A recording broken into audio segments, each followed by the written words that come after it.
Author of the books Get Fit and Live Healthy and Eat by Color.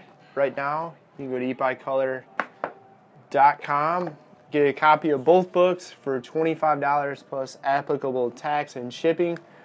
Talking a little bit today about food deserts. This has been popping up in the media lately. Came up here in our club in a meeting in discussion today. What is a food desert? It's a description, albeit inaccurate according to me, that there's certain areas, particularly the impoverished areas of the United States, that are void of fruit, vegetables, and other healthy whole food options. Totally disagree. I think it's less of a food desert, less of a lack of healthy options, and it has more to do with a lack of interest by individuals to buy a healthy food. You can go into any gas station, convenience mart, Quickie Mart, Mini Mart, whatever you want to call it, and you're going to have an opportunity to make a decision. You can say, hey, I've got $4, and I can spend $4 on the apples and bananas at the front counter. I can spend $4 on the almonds, walnuts, mixed nuts, cashews, beef jerky, string cheese, protein bars, protein shakes that a lot of the gas stations now have, or I can spend $4 on the spicy hot potato chips, Cheetos, or whatever. So really it comes down to a decision. It's much less a lack of availability of food. It's more a decision. And the idea that we can invest money and fix the food deserts and it's going to change and modify people's decisions is complete bullshit. It's not true. What is true is it comes down to a decision. And it's people are going to make the bag decision. Taking a look at what we've done with food programming for schools, trying to force the students in many schools to make better food choices by eliminating the bad choices led to more good foods at the lunch room going in the garbage because they spoiled because the kids won't eat it. It's a decision. So in my opinion, it's the lack of availability of the foods, and it has more to do with people's failure to make a decision. And again, this is becoming almost a whipping boy for political reasons. It's become a whipping boy for financial reasons. And really, if you simply go into a gas station, we're located about an hour outside of Chicago. If you go to the south side or west side of Chicago, not all gas stations, but the ones that do have a convenience store, mini mart or whatever, they're going to have just as many bad options as they are good options. And for about the same amount of money, you can easily leave with better foods for you. So it's not a food availability issue. It's bullshit. And again, this came up in our meeting. The cost of broccoli is dirt cheap, and Tim, again, is man in the camera. Tim, what's the problem with broccoli? It's broccoli. And what's wrong with broccoli? That's right. Okay, the problem with broccoli is it tastes like broccoli. So the reality of it is, even if it's cheap and you can buy it for $1, kids aren't going to eat it because it tastes like broccoli.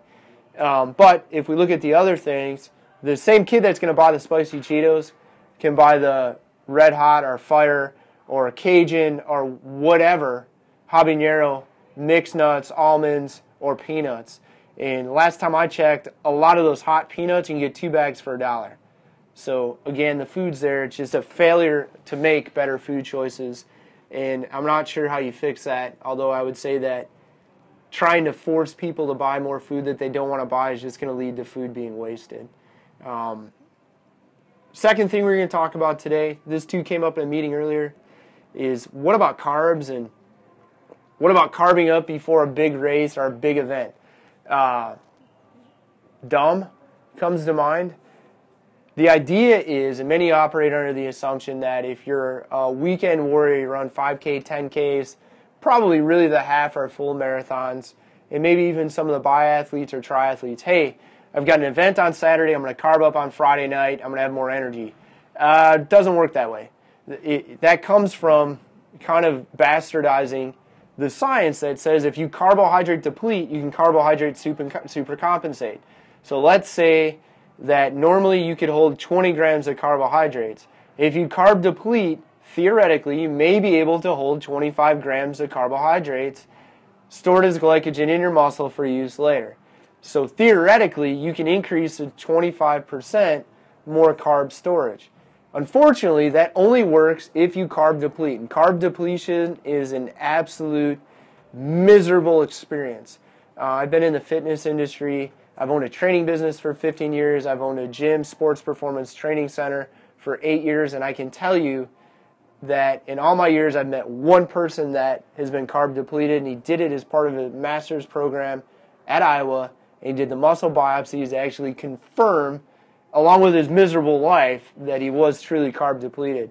For the rest of us, the carbs aren't going to do it. We've actually seen, even your distance runners, including my wife who's a marathoner, we've seen better results off steak, a loaded baked potato, 1 or 2 bottles of beer. Now, if you don't normally drink beer and you don't know how it's going to affect you, stay away from it. And then I like a calorically dense, high carb, high salt, and high fat dessert item, something like cheesecake. Again, you're not going to pig out or go overboard, but we've seen people actually turn better times on marathon distance endurance events by having that the night before than loading up on the pastas, the breads, and whatever the other garbage carbohydrates are.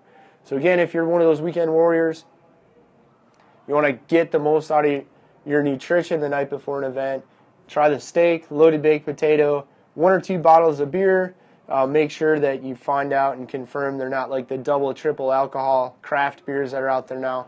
You want to keep it to like the IPAs, which are bitter. And, anyways, 1 or 2 bottles of like a light beer, and then have that calorically dense, lots of calories, lots of carbs, lots of sugar, lots of salt, lots of fat, small package dessert like cheesecake, and you're going to kill it on the next day in your event or your run. Again, Ray Binkowski, author of the book Eat by Color and Get Fit and Live Healthy, owner of Fitworkz in DeKalb, Illinois.